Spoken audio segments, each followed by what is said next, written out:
गोंदिया शहरातील नामांकित शिकवणी वर्ग म्हणून ओळखल्या जाणाऱ्या करिअर झोनमध्ये शिक्षण घेणाऱ्या एका विद्यार्थ्याचा पांगोली नदीत बुडून मृत्यू झाला आहे। करिअर झोनमध्ये शिक्षण घेणारे 4 तरुण हे शिकवणी वर्गातूनच जवळ असलेल्या पांगोली नदीमध्ये पोहण्यासाठी गेले असताना ही घटना घडली असून मृतकामध्ये 17 वर्षीय यशराज रघुवंशी याचा समावेश आहे। यशराज हा मागील एका महिन्यापासून शिकवणी वर्गात येत नसल्याची माहिती करिअर झोनचे संचालक रोहित झा यांनी प्रसार माध्यमांना दिली आहे। मात्र त्यांच्या पालकांना अशी कुठलीही माहिती मिळाली नसल्याचे पालकांनी प्रसार माध्यमांना सांगितले आहे। तर करिअर झोनचे संचालक रोहित झा यांनी यशराज हा मागील एका महिन्यापासून शिकवणी वर्गात नसल्याची माहिती पालकांना का दिली नाही असा प्रश्न या निमित्ताने उपस्थित होता। मात्र यशराज हा दर दिवशी शिकवणी वर्गात जात असल्याचे सांगून घरून निघायचा। तर काल देखील यशराजने आपल्या पालकांना शिकवणी वर्गात जात असल्याचे सांगत घरून निघाला आणि एका महिन्यानंतर करिअर झोन मध्ये आला असता त्याने 1 तास या ठिकाणी शिक्षण घेत आपल्या 3 मित्रांसोबत जवळच असलेल्या पांगोली नदीवर घेऊन गेला असता। 4ही मुलांना पाण्याचा मोह आवरल्याने त्यांनी पांगोली नदी पात्रामध्ये अंघोळ करण्याकरता उडी घेतली। मात्र यशराजला पोहता येत नसल्याने त्याचा खोल पाण्यात बुडून मृत्यू झाला।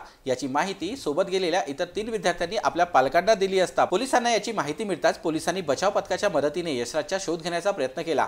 मात्र तब्बल 24 तासानंतर यशराजचा मृतदेह आज पाण्याबाहेर काढण्यात आपत्ती व्यवस्थापनाला यश आले आहे। मेरे खास परम मित्र के बेटे हैं बड़े, और ये बच्चा डेली करियर जोन में ट्यूशन जाता है, वो करके घर से निकलता था और जाता भी था। वो बीच में 1 महीना पहले कॉलेज उनके ट्यूशन क्लासेस से फोन आया था कि आपका बेटा ट्यूशन नहीं आ रहा है। तो उस बीच में उनके पिताजी की तबीयत खराब थी, इस वजह से वो 2-4 दिन 8 दिन नहीं जा पाया था।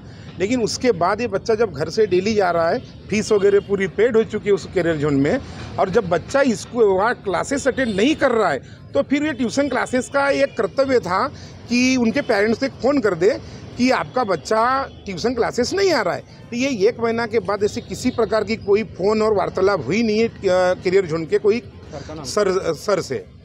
तो हमारा ऐसा बोलने का उद्देश्य यही है कि जब बच्चा हमने फीस वगैरह सब पेड कर दिए तुम्हारे ट्यूशन क्लासेस में, तो हमारा बच्चा अगर ट्यूशन क्लासेस नहीं आ रहा है तो आपका कर्तव्य बनता है कि हमारे फैमिली को एक इन्फॉर्म करे। बस हमारी इतनी मांग है कि आप कम से कम झा सर से यही पूछना है कि आप हमारा बच्चा ट्यूशन क्लासेस नहीं आ रहा था तो आप हमारे घर में एक फ़ोन करके हमको बता सकते थे। हमको यही पूछना है सिर्फ कि भैया आप हमारा बच्चा अगर अटेंड नहीं कर रहा था, हमारे घर से बोल के जा रहा है ट्यूशन और वहाँ नहीं आ रहा था, तो आपका कर्तव्य बन रहा था कि हमको बताओ। तो ये लापरवाही ऐसे क्यों कर रही है गोंदिया की कोचिंग क्लासेस? क्या कार्रवाई की मांग करते हैं आप? कार्रवाई मतलब हमको ये बताए सिर्फ कि तुमने ऐसी क्यों कर, आज हमारा बच्चा गया कल किसी दूसरे का भी बच्चा हो सकता है। तो इसलिए थोड़ा सा अच्छे से प्रिकॉशन लेते हो, अपनी ट्यूशन क्लासेस चलाओ, लोगों को बताओ कि हमारा बच्चा या तुम्हारा बच्चा आ नहीं रहा है कॉलेज या स्कूल ट्यूशन क्लासेस में, ये जानकारी होना चाहिए। अच्छा, ये मतलब कोचिंग क्लास में जब लेक्चर अटेंड करने गया उसके बाद वो वापस मतलब वहाँ से गया तो उनको कोई जानकारी नहीं है क्या?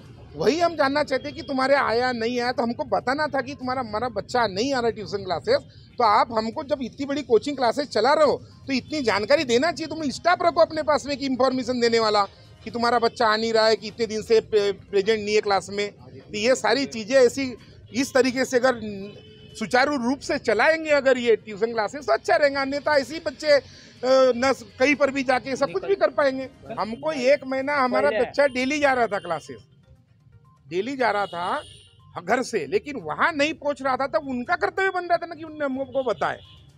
इतनी फीस देने के बाद भी कोई फैसिलिटी नहीं मिल रही है, ऐसा बोलेंगे? फैसिलिटी क्या बोलेंगे इसको? जो बच्चा मर गया उसके बारे में, वो बच्चा स्कूल आ रहा है नहीं आ रहा है इसकी जानकारी नहीं दे पा रहे हो तुम, तो क्या क्लासेस चला रहे हो?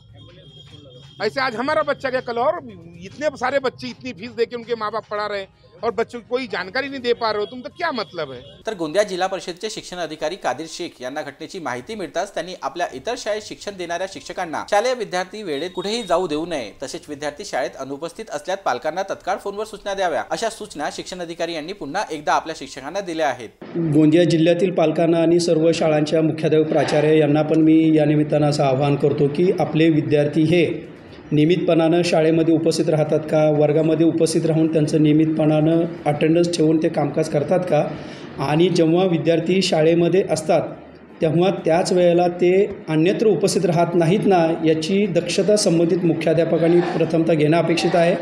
त्याच्यानंतर हे विद्यार्थी शाळेमध्ये येताना, शाळेतून जाताना किंवा शाळेच्या वेळेमध्ये इतरत्र विद्यार्थी पोहण्याच्या निमित्तानं असू दे, प्रवासाच्या निमित्तानं असू दे, गाडी चालवण्याच्या निमित्तानं असे, रश ड्रायव्हिंग करण्याच्या निमित्तानं असू दे, ह्या सगळ्या बाबीमध्ये मुलांनी सुरक्षितपणानं आपली जी काही जबाबदारी आहे ती पार पाडण्याबाबत पालकांनीसुद्धा आवाहन करावं, पालकांनी मुलांच्याकडे लक्ष ठेवावं, पालकाच्या मुलाकडून, शाळांच्या मुलाकडून गुणवत्तेच्या दृष्टीनं पुढं भविष्यामध्ये चांगलं करिअर त्यांनी करावं याच्या दृष्टीनं लाखो रुपये खर्च करून मोठ्या अपेक्षा आणि स्वप्न ठेवलेले असतात. तथापि आपले हे विद्यार्थी सुरक्षित राहिले, आपले हे विद्यार्थ्यांनी शाळेच्या अभ्यासाच्या वेळेमध्ये पूर्ण आपल्या अभ्यासावर लक्ष केंद्रित केलं तर अशा कुठल्याही प्रकारच्या दुर्घटना होणार नाहीत.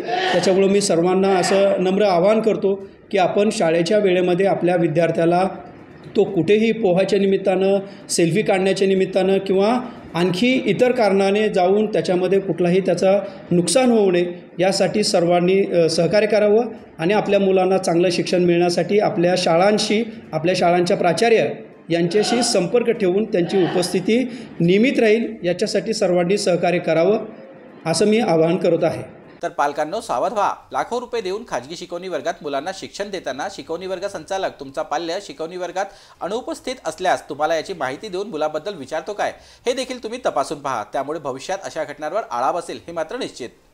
GB न्यूजचे प्रत्येक अपडेट मिळवून घेण्यासाठी तुम्ही आमच्या चॅनलला लाईक करा, सबस्क्राईब करा आणि शेअर करा. तसेच बेल आयकॉनला सुद्धा प्रेस करा. आपला जिल्हा, आपली बातमी. GB news, Gondia.